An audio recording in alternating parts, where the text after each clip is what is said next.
Thank you. Good morning. Buenos días. Hoy estamos a abril 26. Ya se nos terminó el año. Se nos terminó el mes otra vez. Ya estamos en abril, luego mayo, junio y se nos va el año. Qué bueno estar con ustedes esta mañana de nuevo y compartir acerca de lo que el Señor está haciendo con nosotros. Qué bueno lo que Dios hace en medio de la situación difícil. Bueno, ¿qué les parece si oramos esta mañana? Vamos a orar por todos los hermanos en la congregación y por todos los que nos están viendo esta mañana. Por favor, oramos. Gracias. Querido Padre, esta mañana oramos que tú inclines, oh eterno Dios, tu oído y oye y abre tus ojos y mira nuestras necesidades y el lugar en el cual es invocado tu nombre, porque no elevamos nuestros ruegos ante ti confiados en nuestras propias justicias, sino en tu mucha misericordia. Gracias, Señor, porque tú eres el eterno Dios. Cuán bienaventurado es el hombre y la mujer a quien tú, oh Dios, corriges e instruyes en tu Torá, en tu palabra. Gracias, Señor. Oh Dios, ten misericordia de nosotros, porque a ti clamamos todo el día. Oh Adonai, alegra el alma de tus siervos, porque a ti elevamos nuestra alma, porque tú eres bueno y perdonador y grande en misericordia para con todos los que te invocan. Por favor, guárdanos de toda especie de mal. Oramos por los que están sufriendo esta mañana, por los que están en la enfermedad con el coronavirus. Señor, ten misericordia y oramos por ellos, oramos por nuestras familias, guárdalas por favor, en el nombre de Jesús. Oramos por la iglesia en Guarelú, Agua, bendice a cada uno en particular de todos los que te buscan. Muchas gracias, Señor, en Cristo Jesús oramos. Permítame por favor, Señor, mientras estudiamos tu palabra, tú nos des la gracia y el favor para poder estudiarla y poder entenderla. Espíritu Santo, abre nuestras mentes y corazones a tu verdad. En Cristo Jesús, gracias. Amén. Bueno, quiero compartirles esta mañana acerca de Santiago. Hoy vamos a comenzar una nueva carta y vamos a leer la carta de Santiago. Básicamente, Santiago está hablando cómo maduramos nosotros en Cristo, madurar en Cristo Jesús. En otras palabras, la semana pasada hablamos de los débiles en la fe, ¿recuerdan? Entonces, estamos hablando de los débiles, aquellos que fácilmente se dejan llevar por diferentes doctrinas, también se dejan llevar de la apariencia de las personas, viven también en cuanto a la apariencia de la gente, así que suben y bajan en su vida cristiana y no maduran en la fe. Bueno, no olviden también que les dije que solo la Escritura como nuestra única regla de conducta y fe. La Escritura como nuestra única regla de conducta y fe. Bueno, hoy día entonces vamos a estar hablando de Santiago. Un día un amigo mío, devoto de Santiago, me dijo que iba a una caminata con varios peregrinos allá a Santiago de Compostela en España. Y iba especialmente a visitar la tumba de Santiago. A lo cual yo le dije, pero has leído la carta de Santiago. Y él me respondió, pero tiene una carta, Santiago tiene una carta. Así que yo agarré, le quité todos los versículos, los capítulos y hice una carta total de toda la carta de Santiago y se la envié. Espero la haya leído. Bueno. El creyente realmente solo puede alcanzar madurez a la medida que incorpore a través del Espíritu Santo la Escritura en su vida personal. Solo la Escritura en la vida nuestra personal de verdad hace una gran diferencia. Como les dije la otra vez, el pecado es el que nos aleja de la palabra de Dios o la palabra de Dios nos aleja del pecado. Ahora, en 2 de Timoteo 3:16 dice que toda escritura es inspirada por Dios. es útil para enseñar, para redarguir, para corregir, para instruir en justicia. Mira lo interesante que es la palabra de Dios. Es útil para enseñar, te redarguye, te corrige y te instruye en justicia. Y el versículo 16 dice, a fin de que el hombre de Dios sea perfecto, enteramente preparado para toda buena obra. Esto quiere decir el hombre o la mujer que buscan a Dios. Eso lo encuentras en 2 de Timoteo 3:16. Allí encuentras este pasaje y el versículo 17. Así que la Biblia está compuesta por 66 libros, todos inspirados por Dios. Al menos 30 de ellos son suficientemente cortos para que tú puedas pasar por lo menos 30 minutos leyéndolos. Son fáciles de leer. La epístola de Santiago es uno de ellos. Es breve y usted puede leerla en 20 minutos. ¿Qué hago yo? Lo que estoy haciendo es tratar de llevar a la gente a estudiar la palabra de Dios. Por eso me gusta enseñar libro por libro y verso por verso, porque así podemos entender mucho mejor. En vez de salpicar versículos, nos enfocamos en la carta esta mañana. Bueno, esta pequeña epístola tiene tantas verdades que son difíciles de bosquejar. Un autor catalogó esta carta casi con 30 diferentes temas que Santiago está compartiendo. Aunque Santiago va de aquí para allá, entonces nos da 30 pequeños temas diferentes en esta pequeña epístola. Así que es muy interesante. Para la mayoría de las epístolas del Nuevo Testamento nos enseñan preceptos acerca de la fe. El apóstol Pablo trata más frecuentemente con la doctrina de qué creemos en cuanto a la fe, qué es lo que nosotros creemos. Y entonces Pablo nos hace mucho énfasis en la doctrina, en lo que creemos. En cambio, Santiago trata la forma en que nosotros debemos comportarnos. En otras palabras, cómo practicamos nuestra fe. Uno, que creemos, pero el otro, cómo practicamos lo que creemos. Así que hoy estamos en el Nuevo Testamento para iniciar nuestro estudio en la epístola de Santiago. Santiago, llamado Jacob, como también algunos lo llaman Jaime, es el mismo nombre, o Tiago en portugués. Esta es una de las epístolas generales, llamadas generales o universales también. Bueno, en cuanto a la paternidad literaria, ¿quién escribió la carta de Santiago? Hay algunos puntos que tenemos que tratar. Yo quiero mostrarles esto para que podamos entrar luego en todos los aspectos de lo que nos enseña la carta. Estos personajes que aparecen aquí, hay 3 Santiagos. 3 son identificados claramente como los siguientes. Número 1, Santiago, hermano de Juan, hijo de Zebedeo. ¿Cómo lo encontramos? Bueno, usted va allí a Marcos capítulo 3, 16 y 17 y encontramos a Simeón. Aquí estamos mirando la lista de los apóstoles. Entonces, a Simeón, a quien puso por su sobrenombre Pedro, a Jacob, hijo de Zebedeo. Entonces, aquí estamos viendo el hijo de Zebedeo, ¿ok? Este hijo de Zebedeo, también llamado Jacob, dice allá en Hechos capítulo 12, 1 al 2, dice que en aquel mismo tiempo el rey Herodes echó mano a algunos de la iglesia para maltratarles y mató a espada a Jacob, hermano de Juan. Herodes lo mató. Entonces aquí estamos viendo Juan, el hijo de Zebedeo, hermano de Juan, el apóstol Juan. Bueno, ahora encontramos, número 2, al hijo de Alfeo, llamado Jacob el menor.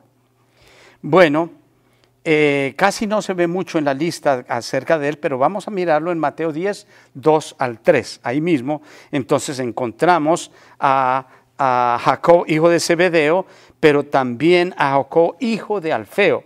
Entonces aquí podemos ver y Felipe, Bartolomé, Tomás, Mateo, el publicano, y Jacob, hijo de Alfeo. Aquí estamos mirando entonces los nombres que están registrados como los nombres de los 12 apóstoles. Santiago, el hermano del Señor, es el número 3 que vamos a tocar aquí. Entonces tenemos que mirar quién realmente escribió la carta y quién era él. Bueno, aquí tenemos que meternos entonces en la familia del Señor. Indudablemente, no podemos entrar si no miramos quién fue la familia de Cristo. En Mateo capítulo 13, verso 55, dice: ¿no es este el hijo del carpintero? ¿No se llama su madre María y sus hermanos Jacob, José, Simeón y Judas? Entonces aquí están mirando, después de que el Señor empieza a hacer milagros y todo, están todos apesadumbrados, todos, y bueno, ¿y quién es este hombre? Luego no es el hijo del carpintero, y se llama su madre María, y sus hermanos Jacob, José, Simeón y Judas. Mira los hermanos del Señor. Bueno, allá en Mateo, capítulo 1, 19 y 21, también nos muestra un poquito de la historia del nacimiento del Señor. Tenemos que ir allá para poder identificar al hermano del Señor. Y dice así, el verso 19 dice: José, su marido, como era justo, no quería infamarla. Está hablando de María y José antes de el matrimonio. Quiso dejarla secretamente. Y pensando él en esto, he aquí un ángel del Señor le apareció en sueños y le dijo: José, hijo de David, no temas recibir a María, tu mujer, porque lo que de ella es engendrado es del Espíritu Santo. Y el versículo 21 de Mateo 10 dice: y dará a luz un hijo y llamará su nombre Jesús, porque él salvará al pueblo de sus pecados. Entonces, el nombre del Señor, el Salvador, es el Salvador de su pueblo Israel, pero también de todo el mundo. Y aquí la palabra salvación equivale a el eterno Dios, Hashem, o como le conocemos en algunas Biblias, Jehová el eterno. Jehová el eterno Dios, el Dios de salvación. Así pues, el señorío está asociado también con el aspecto de la salvación realizado por el Señor Jesucristo. Sigamos leyendo los versículos 22. Y todo esto aconteció para que se cumpliese lo dicho por el Señor por medio del profeta, cuando dijo: he aquí una virgen concebirá y dará a luz un hijo y llamará su nombre Emmanuel, que traducido es Dios con nosotros. Verso 24, y después despertó José del sueño, hizo como el ángel del Señor le había mandado y recibió a su mujer. El Señor le habló personalmente. Pero hay algo interesante en el versículo 25. Dice: pero no la conoció hasta que dio a luz al primogénito y le puso por nombre Jesús. Bueno, aquí hay algo interesante con el hijo, el primogénito. Recuerda, María y José no tuvieron un unigénito hijo, sino el primogénito. En este caso, Jesús es el primogénito. En otras palabras, Jesús es el hermano mayor. Ahora, dice que no la conoció. Quiere decir que no la conoció íntimamente, hasta después que nació el Señor Jesús. Bueno, a veces parece que para algunos que no creen en la palabra, hasta que no la leemos, es un escándalo todo esto. Pero por eso tenemos que leer la Escritura, porque ella nos muestra de verdad la historia, la verdad de Dios. Bueno, en Juan 8:41 también dice: nosotros, y está hablando del Señor cuando estaba hablando a los fariseos, les estaba diciendo que eran hijos del diablo, porque querían matar al Señor. Entonces dice: nosotros no somos nacidos de fornicación, aún un Padre tenemos que es Dios. Aquí los fariseos están hablando en cuanto a que tenían solo un Dios, que no era Jesucristo, no era Dios, y menos hijo de fornicación. Ahora, en el 8:44 de Juan, dice, vosotros sois de vuestro padre el diablo, y los deseos de vuestro padre queréis hacer.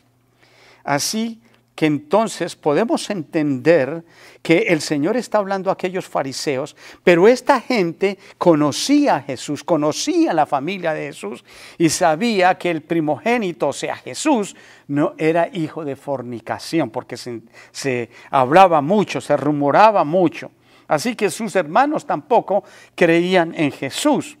Allá en Marcos capítulo 3, verso 21 dice, cuando lo oyeron los suyos, vinieron para prenderle porque decían, está fuera de sí.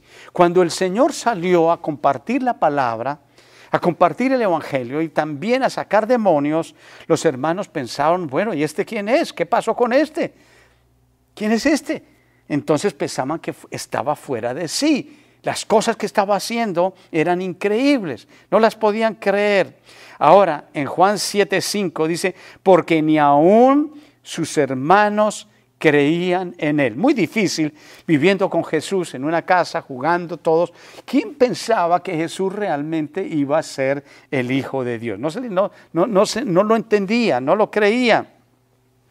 También nos muestra que Santiago no era creyente hasta después de la resurrección. Esto lo vemos allí en Primera de Corintios, allí vemos en el capítulo 15. Después apareció a más de 500 hermanos a la vez, de los cuales muchos aún viven y otros duermen.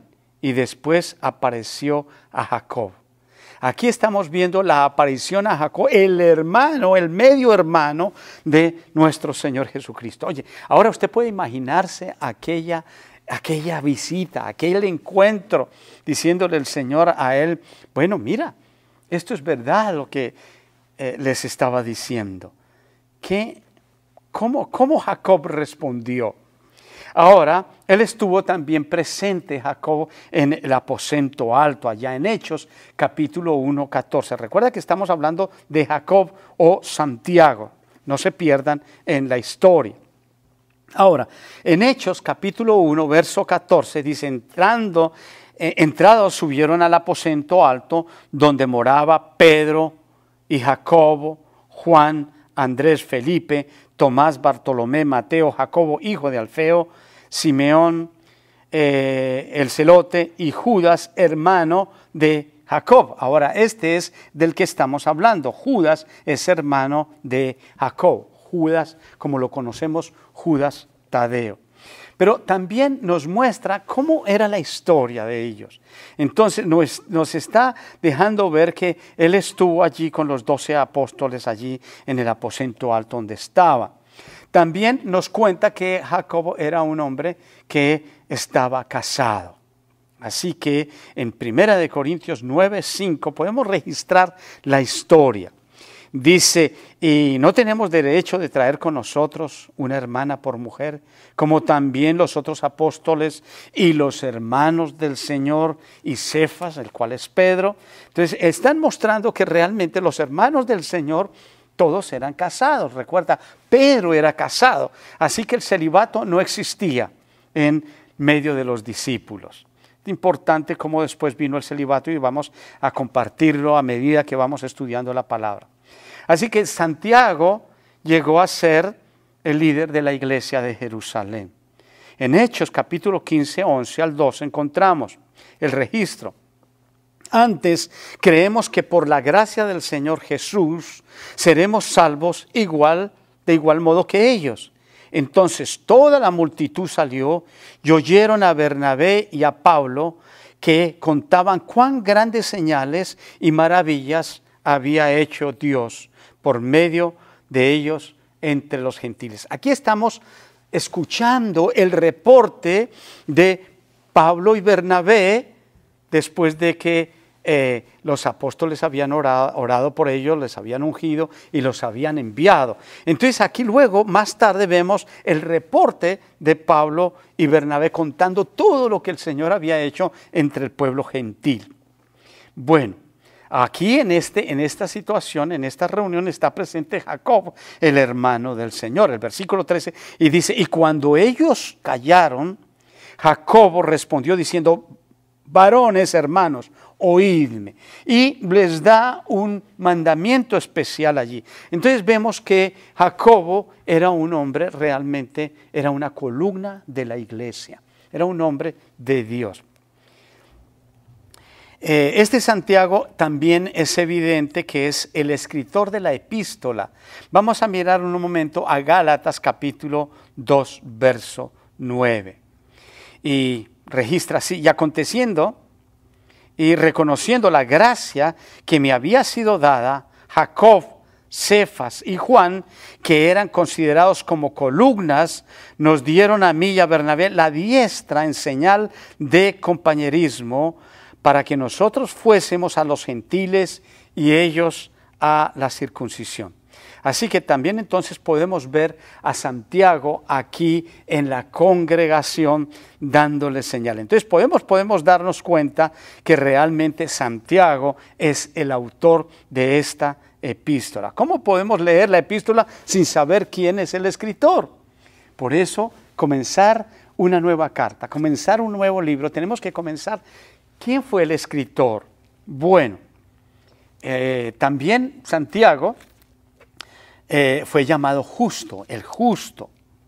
Luego apodado rodillas de camello, porque según Eusebio era un hombre que continuamente oraba de rodillas y le pusieron rodillas de camello. Qué bueno. Y ahora entramos al versículo 1 de Santiago. Santiago, siervo de Dios y del Señor Jesucristo, a las 12 tribus que están en la dispersión. Salud. Bueno, mientras Santiago está compartiendo su carta, está introduciéndose, es interesante que Santiago no se reporta como: mira, yo soy el hermano del Señor, por favor respétenme.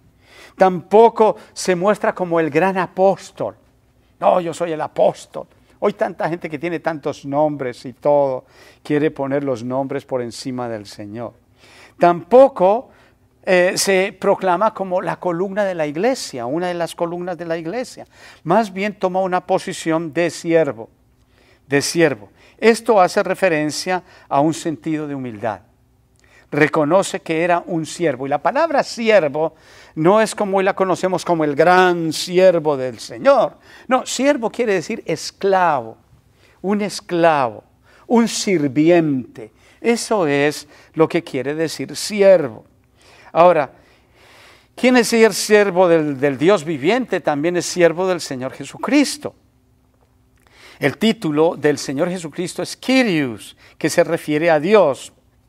Traducido el nombre Hashem, el eterno Dios en hebreo. Hashem, el eterno Dios, y Jesucristo, el Kyrios, que es el gran Señor, el Señor de señores sobre todos los señores, llamado Jesús el Señor. Y podemos ver también en Hechos 2:36, dice: sepa pues ciertísimamente toda la casa de Israel que a este Jesús a quien vosotros crucificaste, Dios le ha hecho Señor y Cristo, el Kyrios, el verdadero Dios. Ahora, Pablo también nos muestra qué quiere decir un siervo, qué quiere decir un esclavo. Allí en Gálatas capítulo 2, verso 20 al 21 dice: con Cristo estoy juntamente crucificado, y ya no vivo yo, mas Cristo vive en mí. Y lo que ahora vivo en la carne, lo vivo en la fe del Hijo de Dios, el cual me amó y se entregó a sí mismo por mí. Entonces está mostrando que está crucificado, le pertenece a Cristo.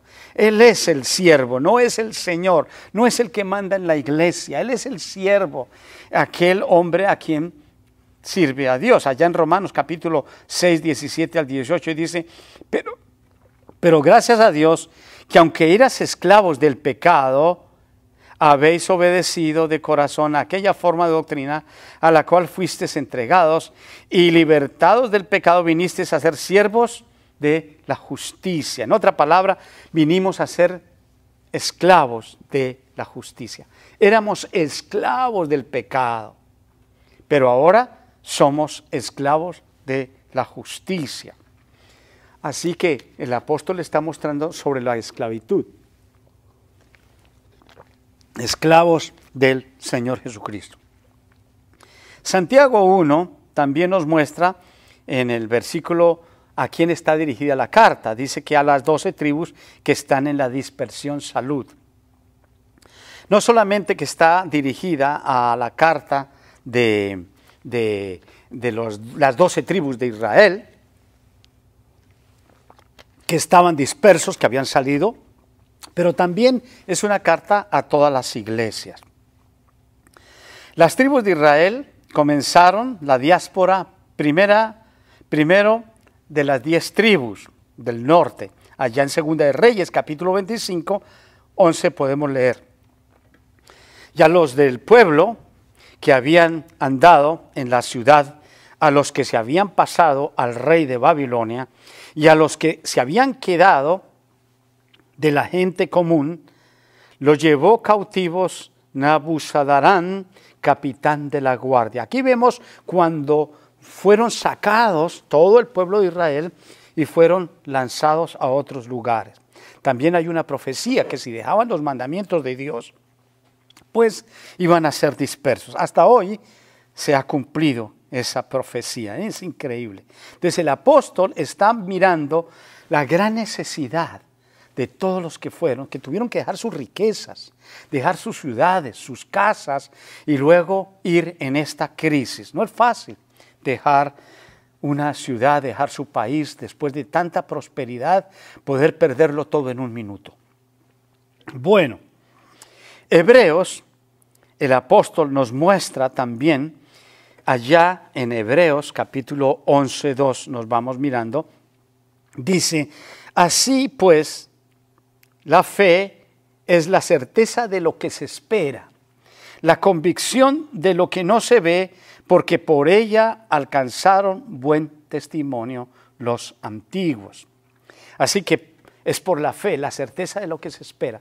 La certeza es que estamos convencidos que alguien viene. Estamos convencidos y vamos al aeropuerto pensando que ese personaje que estamos esperando viene. Es la certeza, la convicción, seguro que Él vendrá a las 3 de la tarde. Así es la fe. Es la certeza de lo que se espera, la convicción de lo que no se ve, porque por ella alcanzaron buen testimonio los antiguos. Entonces nosotros nos acercamos al Señor por la fe, no lo vemos. Por eso el Salmo 115 dice que no nos acerquemos a Dios, que es aquellos dioses hechos de mano de hombres, de piedra, hechos de madera, porque tienen ojos y no ven, tienen oídos y no oyen, tienen bocas y no hablan, tienen manos y no palpan. Semejantes a ellos son los que se acercan a ellos, son semejantes a estos dioses. Así que el apóstol nos está diciendo que es posible agradarnos a Dios, acercarnos a Dios, pero es necesario que nos acerquemos. En el versículo 10 dice, pero sin fe es imposible agradar a Dios, porque es necesario que el que se acerca a Dios crea que existe, que le hay, que Él recompensa a aquel que le busca. Él recompensa a aquel que le busca. No importa su condición, no importa su situación. Cuando buscamos al Señor, el Señor de verdad recompensa a aquel que le busca. Entonces, solo la Escritura. Ahora, cuando nosotros leemos, es por la fe. Entonces nos da una categoría de gente que ha vivido por la fe. Y podemos ver allá en Hebreos, capítulo 11. Después, la fe, la certeza de lo que espera, la convicción de lo que no se ve. Pero en ese relato, el apóstol, allá el escritor de Hebreos, nos da una serie de nombres de aquellos hombres que buscaron y encontraron a Dios por la fe. No porque tenían ídolos. Recuerda, Abraham era idólatra, su padre hacía ídolos, construía y venía de una familia de idólatras. Sin embargo, allí podemos encontrar una lista de hombres, de mujeres que caminaron por la fe en el Dios invisible, en el Dios que no vemos. Y dice en esa epístola de Hebreos, en el versículo capítulo 11, 7, y dice, por la fe Noé, cuando fue advertido por Dios acerca de cosas que aún no se veían, con temor preparó el arca en la que su casa se salvase. Así que Noé condenó al mundo porque a pesar de todo, todos los que estaban vinieron a ayudar en el arca, trabajaron, pero sin embargo, aún las cosas que no se veían, nunca había llovido, y por la fe le creyó a Dios y condenó al mundo. Después pasa a Abraham. Por la fe Abraham, siendo llamado, obedeció para salir a un lugar que había de recibir como herencia sin saber a dónde iba. Y ahí comienza la fe. Un lugar donde Dios lo llama, Él va, y así comienza la fe para todos nosotros. No es una fe, es una fe sencilla, viene. Y después en el camino es que vamos creciendo en la fe. Dice, por la fe también Sara, y nos muestra cómo creyó en el Señor. Por la fe Abraham, cuando fue probado, ofreció a Isaac, y ahí vemos otro paso de la fe de Abraham. Fue probado años después con su hijo. Después bendijo a Jacobo, a Esaú, y podemos ver qué historia hizo en el transcurrir de su vida y en las situaciones difíciles que tuvo que vivir. Después pasa por la fe Moisés. Cuando nació fue escondido por sus padres por 3 meses porque tuvieron temor del Señor. Y ahí muestra también cómo los padres eran temerosos del Señor. También después nos habla de Rahab, la ramera, que no era una mujer judía, era gentil. ¿Cómo puso su confianza esa mujer allí en la vida del Señor, en la vida en su comunión con el Señor? Entonces es importante esto. Bueno, y sigue diciendo en el versículo 32, ¿y qué más digo? Está hablando de muchos nombres, están hablando cómo pasaron el Mar Rojo.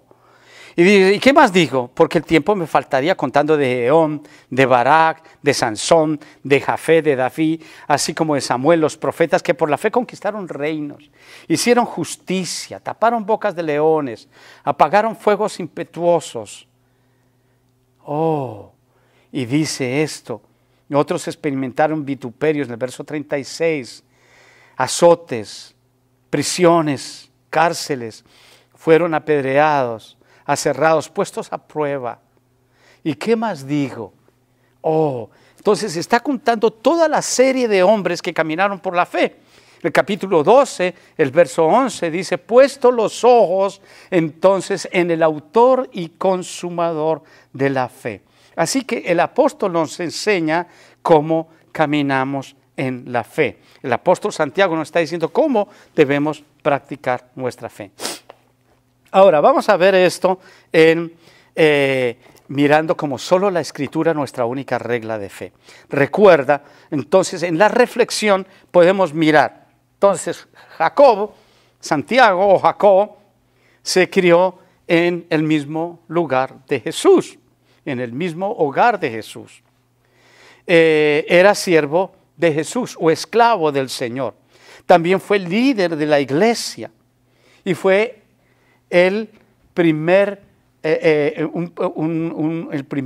uno de los primeros líderes en la iglesia también, y fue mártir por su fe en Jesús. Dice la Escritura que fue arrojado de una altura de más de 30 metros desde el pináculo, el suroeste del templo, cuando rehusó negar la fe. Este lugar fue posible, el lugar donde Satanás llevó al Señor Jesús para que le adorara. Así que, recuerda, Santiago trata la forma en que el creyente debe comportarse y nos enseña cómo ser practicantes de la fe. En los próximos capítulos vamos a estar estudiando todas las situaciones por las cuales tenemos que vivir y cómo enfrentamos la situación. Allá dice el Salmo que nosotros vamos atravesando el valle de sombras, de muerte y de dolor. vamos atravesando el valle de sombras de muerte y de dolor a través de nuestra fe en Jesús. Entonces no se nos está quitando el valle de sombras, es que lo atravesamos con el Señor Jesús. Así que, hermanos y amigos, yo quiero orar esta mañana con ustedes. Tal vez es la primera vez que estás escuchando este mensaje y quieres orar al Señor. Si tú no le has recibido como su Señor y su Salvador, es el momento de poderlo hacer. Vamos a orar. En la próxima semana vamos a tomar el tema de los próximos capítulos, de los próximos versículos, cómo es que realmente podemos vivir la fe. ¿Ok? Bueno, vamos a orar al Señor y le vamos a dar gracias. Si usted es la primera vez que me está escuchando y quiere aceptar a Cristo como su Señor, por favor, haz lo mismo que yo hice un día. Ora conmigo esta oración. Señor Jesús, gracias, y reconozco que solo por la fe podemos venir a ti. Todo aquel que en Él cree no se pierde, sino tiene vida eterna. Señor, esta mañana confiamos en ti y pongo mi confianza en lo que tú has hecho en la cruz por mis pecados. Reconozco mi condición humana como pecadora. Recibo a Cristo como mi único Señor y mi único Salvador, y reconozco que quiero servir al Señor como mi único dueño y Señor.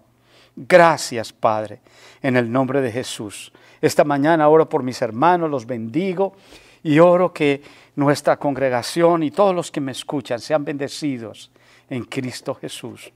Gracias, Señor. Amén. No se le olvide algunas cositas importantes. Si tú has hecho esta oración, haz de la Biblia el libro de tus libros. Reconócelo como el libro de tus libros. También mantenga un tiempo de oración a solas con el Señor. Dice que vaya a tu cuarto y cerrada la puerta, allí ora. No tienes que tener una imagen, tienes que ir al Dios invisible. Ora al Señor con ruego y pídale al Señor, al Dios invisible, el que nos ve y Él recompensa. También, si puedes participar en una iglesia, si puedes participar en un grupo en tu casa, si hay un grupo de oración, en ese grupo en la iglesia, ahí mismo, dice que donde hay 2 o 3, ahí está reunido. Entonces, por favor, reúnanse con otros que amen y buscan al Señor. Y por último, tenga compañerismo con gente que busca a Dios, gente que conoce al Señor. Conocer a otras personas que aman a Dios es una gran bendición. Así que les deseo lo mejor durante esta semana. El Señor les bendiga, les guarde y oro que la gracia de Dios esté con ustedes. Gracias. Amén. El Señor les bendiga. Gracias.